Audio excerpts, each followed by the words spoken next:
ఆయన గలిలయుడండి. తిబిరియా సముద్రము గలిలయ సముద్రం దగ్గర ఆయన ఉండేవాడు. ఇక్కడ స్థలాలు కనబడుతున్నాయి. యెహోవా నీ నివాసములు ఎంత రమ్యములు. దేవుని స్తోత్రం. ఇక్కడ గలిలయ ప్రాంతాన్ని ఆయన ఎన్నుకున్నాడు. ఆయన గలిలయుడు అని కూడా పేరు పొందాడు. గలిలయ ప్రాంతంలో ఎక్కువ బోధలు చేసేవాడు. 2వ వచనం చూడండి. ఆయన చేసిన సూచక్రియలు చూచి బహుజనులు వెంబడించారు. ఉప్పు నీటి వాగుల కోసం ఆశపడుతున్నట్టు నా హృదయము శరీరము ఆనందంతో కేకలు వేస్తుందంట. ఇక్కడ చూడండి, నా ప్రాణము ఎంతో ఆశపడుచున్నది, అది సొమ్మ సిల్లుచున్నది. జీవం గల దైవమును దర్శించుటకు నా హృదయము శరీరము ఆనందముతో కేకలు వేయుచున్నది. అలాగే 3వ వచనం చదవండి. యోహాను సువార్త మీరు చదవండి. యేసు కొండ ఎక్కి శిష్యులతో కూడా కొండ ఎక్కి కూర్చున్నాడు. ఇక్కడ బలిపీఠం కొండ అయిందండి. ఇక్కడ 3వ వచనం ఏం చెప్తుందంటే, సైనికులకు యెహోవా నా రాజా నా దేవ నీ బలిపీఠం వద్ద పిచ్చుకులకు నివాస స్థలము దొరుకును. ఇక్కడ బలిపీఠం ఏంటి అంటే కొండ. మరి ఇక్కడ యేసు తన శిష్యులు ఉన్నారు. శిష్యులను ఎవరితో పోల్చారంటే పిచ్చుకలు. ఎవరైతే ఆత్మవిషయంలో ధీరులై తమ ఆస్తిపాస్తులను వదులుకొని తమ భార్య బిడ్డలను వదులుకొని సమస్తం వదులుకొని వెంబడిస్తున్న వారు వారు ముఖ్యం కాదు, కానీ దేవుని చిత్తముకే అప్పచెప్పుకున్న వారు ఈ బలిపీఠం వద్ద పిచ్చుకలకు నివాస స్థలము దొరికను, పిల్లల పెట్టుటకు వాన కోవిలకు గూటి స్థలము దొరికను. కాబట్టి ఇక్కడ శిష్యులు ఆ పిచ్చుకలు ఆ వాన కోవిలతో సమానం. బలిపీఠం ఎవరు? ఏమండి? కొండ. దేవుని స్తోత్రం. 4వ వచనం చదవండి. అప్పుడు పస్కా అనే ఒక శుభకరమైన ఆనందకరమైన దినమంట. పస్కా అనే పండుగ వచ్చిందంట. ఇక్కడ కూడా శుభకరము ఆనందకరం. 4వ వచనం. నీ నా మందిరమందు నివసించువారు ధన్యులు, వారి నిత్యము అదండి ఆనందంతో దేవుని స్తుతించాలి. ఇటువంటి ధన్యత ఏమంటే తిరిగి మళ్ళీ క్రిస్మస్ వస్తుంది. దేవుని స్తోత్రం. 5వ వచనం చదవండి. కాబట్టి యేసు కన్నులెత్తి జనులు తమ యొద్దకు వచ్చుట చూచి మీరు భుజించుటకు ఎక్కడి నుండి రొట్టెలు కొని తెప్పించుమని. రొట్టెలు కావాలట. వారు 3 రోజుల నుంచి ఉన్నారండి. 3 రోజుల నుంచి ఏమీ తీసుకోకుండా ఉన్నారు. ఏమండి అన్ని మర్చిపోయి వాక్యమే వింటున్నారు. ఏమండి ఆయన శరణుజొచ్చారు. ఆయన రెక్కలనేడని శరణుజొచ్చి ఏ అడ్వర్టైజ్మెంట్ లేదు, ఏ పాంప్లెట్లు లేవు, ఏ ఫ్లెక్సీలు లేవు, ఏ మైకా లేదు. ఏమండి 3 రోజులు 5,000 మంది కంటే ఎక్కువ మంది పురుషులు వచ్చి ఆ కొండ దగ్గర వింటుంటుంటే వీరు ఇప్పుడు వెళ్ళిపోయేటప్పుడు సొమ్మసిల్లి సోలిపోతారేమో, నీ వలన బలమునందు మనుషులు ధన్యులు. వీరికి రొట్టెలు కావాలి. ఇప్పుడు మరి దేవుడే వారికి బలం ఇవ్వడానికి చూస్తున్నాడు. 6వ వచనం చూడండి. ఏమి చేయనై ఉండునో ఆయనే ఎరిగి ఉండి. ఇక్కడ ఏమి చేయను అంటే శుభములో ఆలోచిస్తున్నాడు, కానీ పరీక్షిస్తున్నాడు. ఇక్కడ దానికి 6వ వచనం ఏం చెప్తుందంటే, వారు బాకాలోయలో పడి వెళ్ళిచ్చు దాన్ని జలమయం చేస్తూ తొలకరి వారు దాని దీవెనలతో. కాబట్టి ఇక్కడ మరుగైనది ఏంటంటే దీవెన ఉంది. ఆయన ఒక కార్యం చేయాలనుకున్నాడు, వారికి ఆహారం పెట్టాలనుకున్నాడు, వారిని దీవించాలనుకున్నాడు, వారికి బలం ఇవ్వాలనుకున్నాడు. నువ్వంటూ అడుగు ముందుకు వేస్తే ఏమండి అడుగు వాటికంటే ఊహించు వాటికంటే ఎక్కువగా ఆయన చేస్తాడు. కాబట్టి ఆయన మరి ఆ శిష్యుల్ని అడిగాడంటండి. 7వ వచనం. వారు నానాటికి బలాభివృద్ధి నందొచ్చు ప్రయాణము చేయుదురు, వారిలో ప్రతివాడు సియోనులో దేవుని సన్నిధిన దేవుని సన్నిధిన కనబడతారట. ఇక్కడ మరి 7వ వచనం మీరు చదవండి. ఫిలిప్పు గమనించారా? వారిలో ప్రతివాడు కొంచెము కొంచెము. ఇక్కడ కూడా ప్రతివాడు ఏమండి యేసు ప్రతివాడిని మర్చిపోడు. ఏ జాతి అయినా ఏ వంశమైనా ప్రతి ఒక్కరిని యేసుక్రీస్తు అందరికీ ప్రతివాడు అంటే ప్రతివాడు ఉందండి. ఓకే, ధన్యత ఉన్నప్పుడు ఇక్కడ పండగ వచ్చిందండి. స్థలం ఉన్నప్పుడు తిబిరియా సముద్రము, గలిలయ సముద్రం ఉందండి. జనులు వస్తున్నప్పుడు ఏం చేస్తున్నారు? నా శరీరము హృదయము ఆనందంతో కేకలు వేస్తుందని, ఆయన సన్నిధిని ఎప్పుడు చూడాలని అనే వచనం కనబడుతుందండి. 10వ వచనం మీకు బాగా తెలుసు, చదవండి 10వ వచనం. యేసు జనులను కూర్చుండబెట్టుడే అని ఆ చోట జను చాలా పచ్చిగుండిన గనుక ఇంచుమించు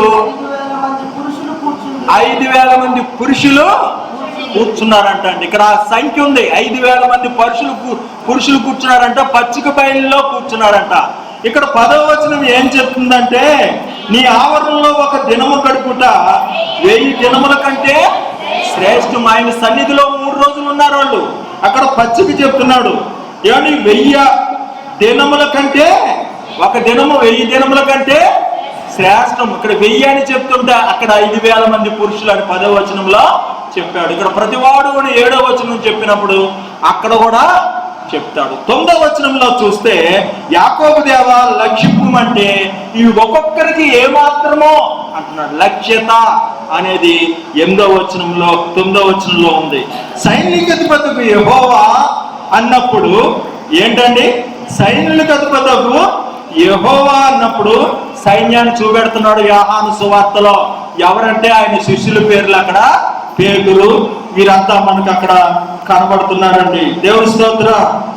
దేవుడే యెహోవా సూర్యుడును కేడుమునై ఉన్నాడు, ఆయన కృపయు ఘనతయు అనుగ్రహించును, యథార్థంగా ప్రవర్తించిన వారికి ఆయన ఏ మేలు చేయక. కాబట్టి అనుగ్రహించాడంట, కృప అనుగ్రహిస్తాడంట. వారిలో తృప్తిగా తిన్నట్టు, కోరినంత మట్టుకు. చదవండి 11వ వచనము యోహాను సువార్తలో.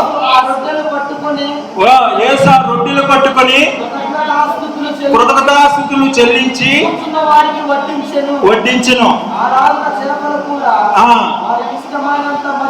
ఇష్టమైనంత మట్టుకు అనుగ్రహించాడు. ఏమని? కృపయు ఘనతయు కూడా అలాగా అనుగ్రహిస్తాడు. సైనికాధిపతికి యెహోవా నీ యందు నమ్మికించేవారు ధన్యులు. 12 గంపలు ఎత్తారట అండి. మిగిలిన మొక్కలు ఏం చేశారు? ఏమండి? ఎచ్చుగా కూర్చున్న వానికి ఎక్కువ కాలేదు, తక్కువగా కూర్చున్న వానికి తక్కువ. దురాశతో మీరున్నారా? కుళ్ళిపోద్దంతే. ఏమండి? కాబట్టి గత 2 నెలల క్రితం ఒకే రోజు 3 సెలవులు పోయినాయి నా ఒకే వారంలో. అర్థమవుతుందా? దానికి రీజన్ ఉంది. కాబట్టి ఆ రకంగా మనం మనం ఇవ్వకపోతే దేవుడు రాబట్టుకుంటాడు. కాబట్టి ఏమండి, మీకు వడ్డన చేస్తాడు దేవుడు. ఏమండి? పరిశుద్ధాత్మను ఎప్పుడు వడ్డన చేశాడు? 10 దినాలు మందిరంలో నిలిచున్నప్పుడు పైనుండి అజ్ఞ వంటి నాలుకల వంటి ఆత్మ వచ్చింది. దేవుని స్తోత్రం. ఈ ఆత్మను అందరూ పొందారు, ఈ ఆత్మను పొందారు. అలాగే సేవకునికి ఏ కొదువు ఉందో కొదువుని తీర్చాలి. పేతురు చెరసాలలో ఉంచబడిన సంఘమైతే అత్యాసక్తితో ప్రార్థన చేసింది. అత్యాసక్తితో సమయం ప్రత్యేకంగా చేసి ప్రార్థన చేయమని ఆయన కోరారు. అర్థమైందండి? మందిర నిమిత్తం ప్రార్థన కాదు. మందిర నిమిత్తం అందరూ ప్రార్థన చేస్తారు, ప్రత్యేకంగా మందిరం తప్ప ఇంకోటి గురించి ప్రార్థన చేయకుండా మందిర నిమిత్తమే ఆ మోకరించినప్పుడు చేయాలి. అర్థమవుతుందండి? అలా చేయండి. దేవుని స్తోత్రం. కాబట్టి ఆ ప్రార్థనకి దేవుడు దూతను పంపి సంఖ్యల్లో తెగిపోయినాయి. ఏ సాతాను శక్తి అడ్డుపడుతుందో, ఏది బంధకం ఉందో మీ మందిరము ప్రభావంతో వర్ధిల్లటానికి ఆ సాతాను సంఖ్యలు తెగిపోతాయి. ఎందుకంటే దానియేలు గ్రంథంలో చెప్తాడు, అడ్డగించిందేదో అడ్డగించిందంట గాబ్రియేలు దేవదూతను. కాబట్టి కొన్ని శక్తులు అడ్డగిస్తుంటాయి. కాబట్టి అడ్డగించే శక్తుల గురించి ప్రార్థన చేయండి. మీ జీవితంలో మీ పిల్లల పెళ్లిళ్ళు కానీ ఉద్యోగాలు కానీ కొన్ని అడ్డగించే శక్తులు ఉంటాయి. ఇది మందిరము మనుషులకు కాదు, ఎవరికి?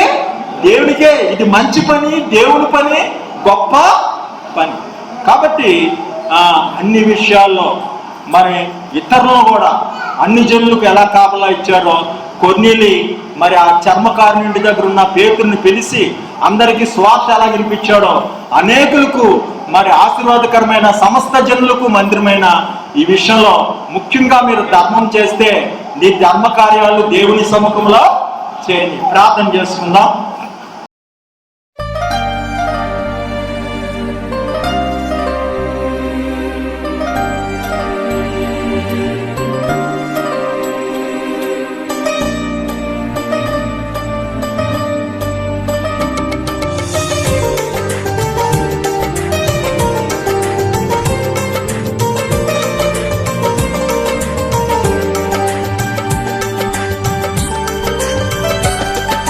నీ దయలు నీ కృపలు కాచితివి గత కాలము. నీ దయలు నీ నీడలు దాచుమయ జీవితాంతము. నీ ఆత్మతో నన్ను నింపుమా, నీ సేవలో ఫలింపగా దేవా. దేవా నీ దయలు నీ కృపలు కాచితివి గత కాలము. నీ దయలు నీ నీడలు దాచుమయ జీవితాంతము.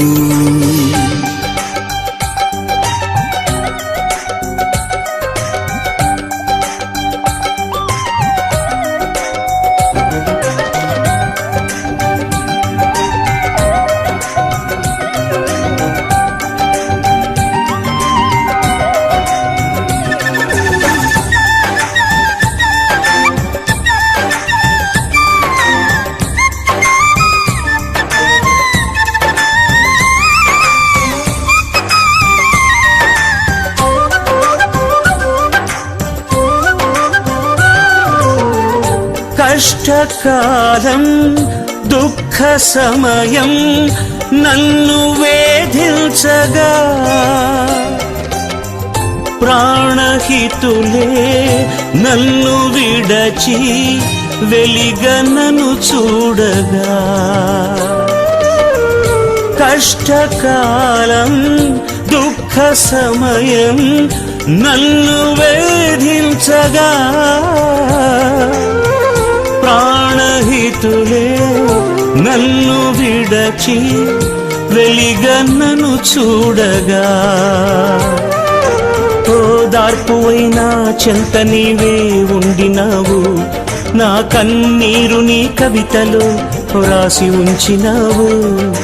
ఓదార్పువైనా చెంత నీవే ఉండినావు, నా కన్నీరు నీ కవితలో రాసి ఉంచినావు. ఏమి అద్భుత ప్రేమయ, ఏ రీతి పాడనయా. నీవెనా మార్గము, నీవెనా జీవము, నీవెనా గమ్యము, నీవెనా సర్వము. నా మనసు తీర నిన్ను పాడి పొగడెద దేవా.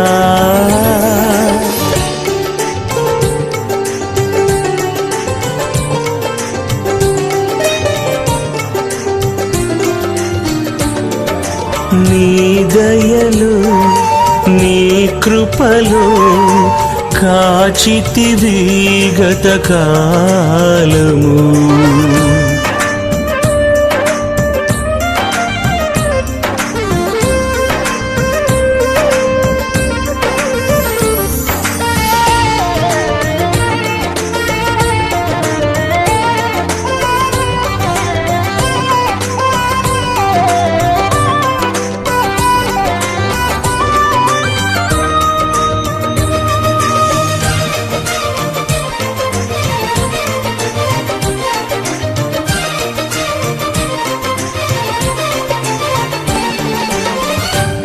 యోగ్యతయు లేని నాయడ నీ కృప చూపితివి. వట్టి పాత్రను మహిమతో నింపి మార్గము నీవైతివి. ఏ యోగ్యతయు లేని నాయడ నీ కృప చూపితివి వట్టి పాత్రను మహిమతో నింపి మార్గము నీవైతివి నీ చిత్తమే నా యందు నెరవేర్పవ్వాలని నీ సేవయే నా శ్వాసగా కడవరకు నిలవాలని నీ చిత్తమే నా యందు నెరవేర్పవ్వాలని నీ సేవయే నా శ్వాసగా కడవరకు నిలవాలని నామది నిండెను ఆశతో నీ పాడగా స్తుతి గీతం నీవెనా తోడుగా నీవెనా నీడగా ఆత్మతో నింపుమా శక్తి నా కొసగుమా నా చేయి పట్టి నన్ను నీతో నడుపుము దేవా నీ దయలో నీ కృపలో కాచితివి గత కాలము నీ దయలు నీ నీడలు దాచుమయ జీవితాంతము నీ ఆత్మతో నన్ను నింపుమా నీ సేవలో ఫలింపగా దేవా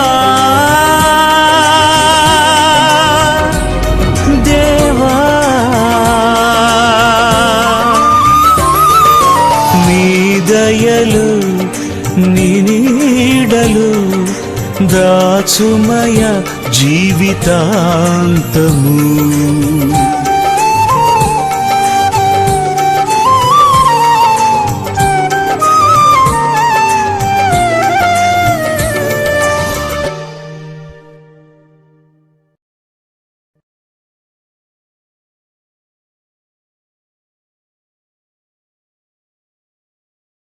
యేసయ్య నజరేయుడా గలిలయుడా అని పేరు చెప్తారు చూసారా, అలాగే ఈయన గలిలయుడు.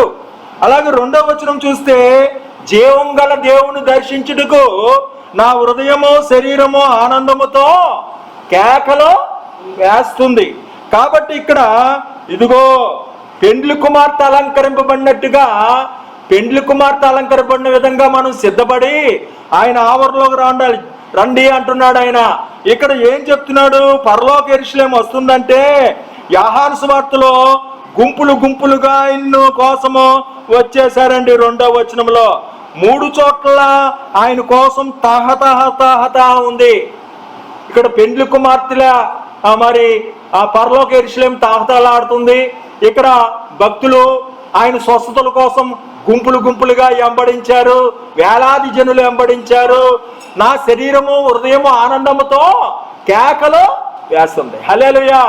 నీ బలిపీఠం వద్ద పిచ్చుకులకు నివాస స్థలము దొరుకును, పిల్లల పెట్టుటకు వానకోవిలకు గూటి స్థలము దొరుకును. ఇక్కడ బలిపీఠము పిచ్చుకులు వానకోవిలు అయితే ఆయన కొండెక్కాడు. శిష్యులు ఉన్నారు ఆత్మవిషయంలో దీనులైన ఈ బిడ్డలు ఏమని భార్యలను వదిలిపెట్టి వలను వదిలిపెట్టి ఈ శిష్యులు పిచ్చుకుల్లాగా తగ్గించుకొని ఆస్తులు సంపాదనలు వదిలిపెట్టుకొని ఆయన దగ్గర ఉన్నారు. అక్కడ కొండ, ఇక్కడ బలిపీఠము పిచ్చుకులు, ఇక్కడ కొండ శిష్యులు. ఇక్కడ కూడా ఇదిగో దేవుని నివాసము మనుషులతో కూడా ఉన్నది. ఏమండి, ఎవరితో ఉంటున్నావు?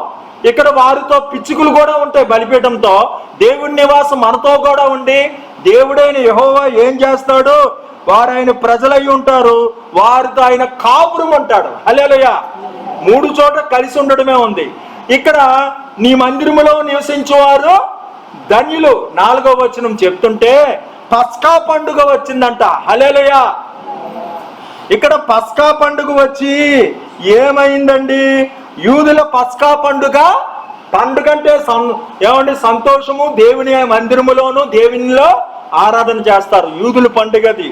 కాబట్టి ఇక్కడ 4వ వచనము ఆయన వారి కన్నుల ప్రతి బాష్పబిందు తుడిచిపోయిను, దుఃఖమైనా ఉండదు, మరణమైనా ఉండదు, వేదనైనా పండగ. హల్లెలూయా.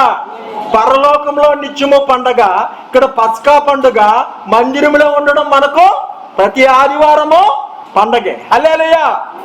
కాబట్టి 5వ వచనంలో నీ వలన బలమునందు మనుషులు ధన్యులు అంటే మీరు వారికి ఆహారం పెట్టండి, కన్నీలెత్తి వీరు భుజించుటకు ఎక్కడి నుండి రొట్టెలు తెత్తుమో అని అడుగుతున్నాడు.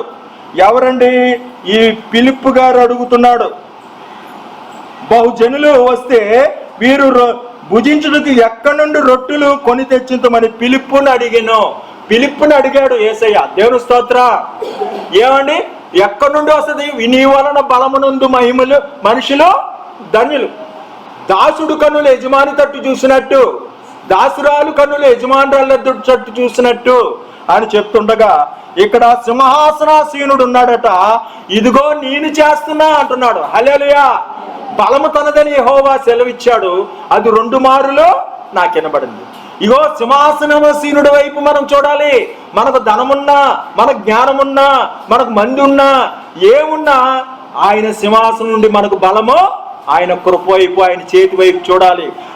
ఆయనే సమస్తము చేస్తున్నాడట. అల్పయు ఒమేగయు నేనే అంటున్నాడు. దేవుని స్తోత్రం. 6వ వచనంలో అల్పయు ఒమేగయు నేనే అంటుంటే ఆయన ఏమి చేయనయుండియో ఆయన పరీక్షించుటకు అలాగ చెప్పాడట. దేవుని స్తోత్రం. ఆయన ఏమి చేయనయుండియో ఆయనే తెలిసి కూడా ఆయనే అడిగాడట. నేనే అల్పయు, నేనే నూతన క్రియ చేస్తున్నాను అంటున్నాడు. దేవుని స్తోత్రం. కాబట్టి అల్పయు ఒమేగని కూడా చెప్పింది. ఏమి చేయాలో ఎరిగి కూడా ఆయనే ప్రశ్నిస్తున్నాడు. ఇక్కడ పరీక్ష, శోధన. ఇదిగో ఇక్కడ ఏం చూడు, వారు బాకాలోయలో పడి వెలుచు దాన్ని జలమయమో చేస్తారు, తొలకరి వాన దాన్ని దీవెనలతో కప్పండి. అర్థమైందండి? లో ఏంటి? పరీక్ష. దీవెనలతో కప్పడం ఏంటి? ఏమి చేయాలో దాన్ని చేశాడు. అక్కడ పూడికి కూడా అది చేయడం ఉంది. దేవుని స్తోత్రం. 7వ వచనంలో చూడండి, వారిలో ప్రతివాడు సియోనులో దేవుని సన్నిధిన కనబడతారు, వారు నానాటికి బలాభివృద్ధినొచ్చు ప్రయాణం చేతురు.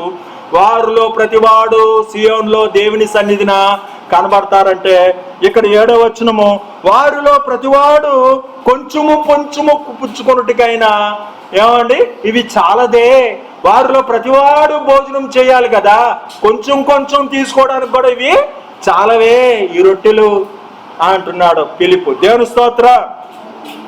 కాబట్టి జయించువాడు అలాగా ఆయన యందు విశ్వసించి ప్రతివాడు ఏమండి జయిస్తారు.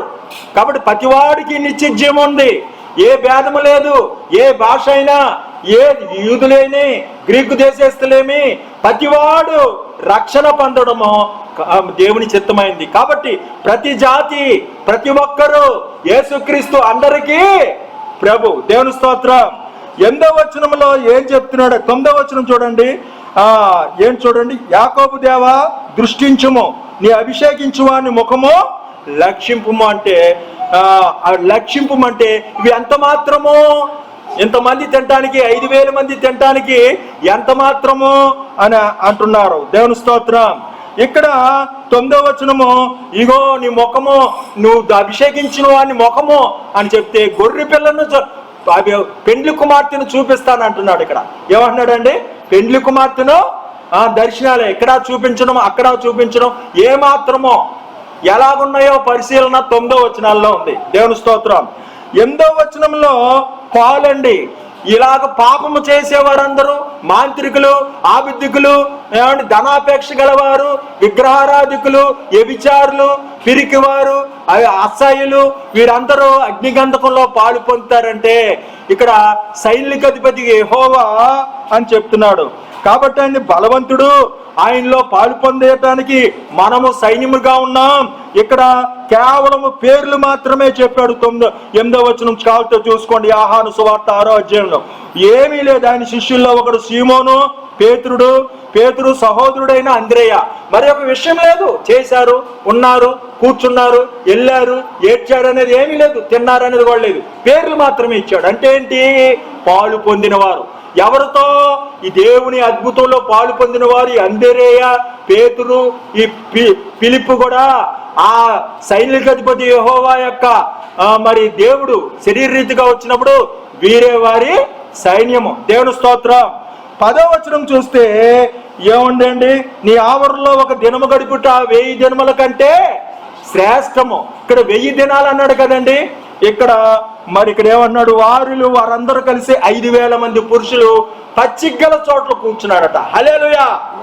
యెహోవా నా కాపరి, నాకు లేమి కలగదు, పచ్చిగల చోట్ల ఆయన పరుండ చేస్తున్నాడు. ఆవరణలో ఉండుట 1000 దినముల కంటే శ్రేష్టం. అంటే ఇక్కడ 5000 మంది ఆయన ఇచ్చాడు. అక్కడ ఆవరణ అంటే మందిరము కాదు, ఆవరణ. దేవుని స్తోత్రం. నీ మందిరం యొద్ద ద్వారం యొద్ద నివసించడం నాకు ఇష్టము.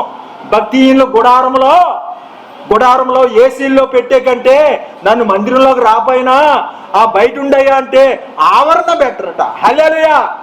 కాబట్టి దేవుడు అయిన యేసయ్య అక్కడ ఉన్నాడు కాబట్టి ఆ సన్నిధిగా పచ్చిక, యేసన్న గారు పచ్చిక బయలయ్యనే అన్నట్టుగా పచ్చిక బయలయ్యే వరుసగా కూర్చున్నారంటండి. క్రమం ఉండాలండి.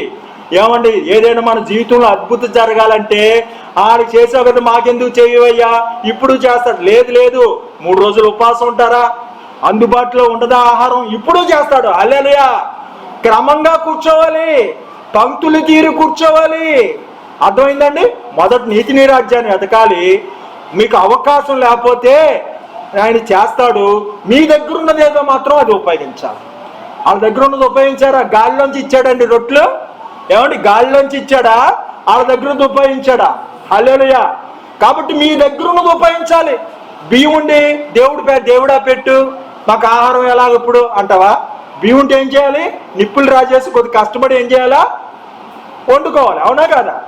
కాబట్టి ఇక్కడ ఊరికి దూరం ఉన్నారు కాబట్టి 3 రోజుల నుంచి తినకుండా ఉన్నారు కాబట్టి అక్కడ ఏమీ లేదు కాబట్టి అద్భుతం చేశాడు. ఇజ్కియాను కూడా స్వస్థపరిచాడు కానీ అంటారు కానండి, అంజూరు బాకులు కట్టారు. అర్థమవుతుందండి. కానాను విందులో కూడా నీళ్ళలో ద్రాక్షారసంగా చేశాడు కానీ ఉత్తిగా ద్రాక్షారసమో చేయలే. అర్థమైందండి. అంచుల మట్టుకు ఏం చేశారు? నీళ్లు నింపారు. నీవు చేయవలసింది నువ్వు చేయి. దేవుడే మార్చాలండి మా ఆయన్ని, దేవుడే మారుతాడండి. నేను వెళ్ళి తాగుతాను దుకాణాల దగ్గరికి వెళ్ళి నీ కాలు అక్కడికి వెళ్ళావో మారుతావు అంతే. ఏమండి, అయిపోయింది. ఏమండి, ఈ 2 చేతులు ఇరిగిపోయిన చెయ్యా, ఏమండి ఒక్క నిమిషం, ఇరిగిపోయిన చెయ్యా ఎలాగా కడితే 2 నెలలుంటే అతుక్కుంటది కదా. ఈ శిష్యులు కూడా అమ్మా ఏమండి బాప్తీసాలు పొంది సేవ అయితే చేశారు కానీ సరైన సేవ చేయలేకపోయారు. కానీ యేసుప్రభు వెళ్ళిపోయిన తర్వాత 10 రోజులు నిలిచి ఉన్నారు చూసావా, అప్పుడు పైనుండి అగ్ని వంటి ఆత్మ వచ్చింది. దేవుని స్తోత్రం. ఇక్కడ 11వ వచనం చాలా ఇంపార్టెంట్ అండి. సూర్యుడైన యెహోవా సూర్యుడును కేడిమినై ఉన్నాడు. కేడిం అంటే ఏంటి? ఏమండి, కేడిం అంటే అద్దుకునేది. హల్లెలూయా. సూర్యుడు అంటే ప్రకాశిస్తున్నాడు అంటే ఇక్కడ 11వ వచనము దగదగ మెరియు. 11వ వచనం చూడండి, అమూల్యమైన రత్నములు పోలి ఉన్నది, అది దగదగ మరియు సూర్యకాంతంతో పోలి ఉన్నాడు. సూర్యుడు అంటే సూర్యుడు ఉన్నాడు. ఇక్కడ కూడా ఏమనుగ్రహించాడో చెప్తున్నాడు. రొట్టెలు పట్టుకొని మరుగు చేశాడు. ఏమంటే కేడు మరుగు చేస్తుంది కదా, అడ్డుకుంటది కదా, అలాగా దానిలో అంటే మరుగు కనబడుతుంది. ఆ మహిమ 11వ వచనంలో మహిమను చేసి వారికి కొట్టించడం. ఏమని చేతిలో తీసుకొని కృతజ్ఞతాస్తుతులు చెల్లించి 5 రొట్టెలు 5000 మందికి ఎలా సరిపోయినట్టు చేతిలో ఉన్న మహిమ ఆయన వడ్డించాడు. ఆయన మేలుకు చేయక మానుడట. దేవుని స్తోత్రం. యెహోవా కృపయు ఘనతయు అనుగ్రహిస్తాడండి. ఇక్కడ నీకు 12 గుమ్మాల పట్టణం అనుగ్రహిస్తాడు. ఇక్కడ 12 గంపలు ఎత్తారంటే ఇక్కడ కూడా ఏం చెప్తున్నాడండి, గొప్ప ప్రాకారమై 12 గుమ్మాలు ఉండేను. ఆ గుమ్మం మీద 12 పేర్లు కనబడుతున్నాయి. హల్లెలూయా. ఇక్కడ కూడా అదే మాట అంటాడు, సైనికుడు యెహోవా నీ యందు నమ్మకించువారు ధన్యులు, వారి కోసం 12 గుమ్మాల పట్టణం ఉంది. కరువు అనేది లేకుండా పోషించుటకు, మరణం నుండి తప్పించుటకు నీవే నా దిక్కు అని యెహోషాపాతులకు ప్రార్థన చేస్తే మించిన బలంగా పరిస్థితి, ఆర్థిక ఇబ్బంది, వ్యాధి, సమస్త, లేకపోతే భర్త మారకపోవడం, లేకపోతే బిడ్డలు లోబడిపోవడం, నువ్వు నడుము బిగించి ఏం చేయాలండి? ప్రార్థన చేయాలి.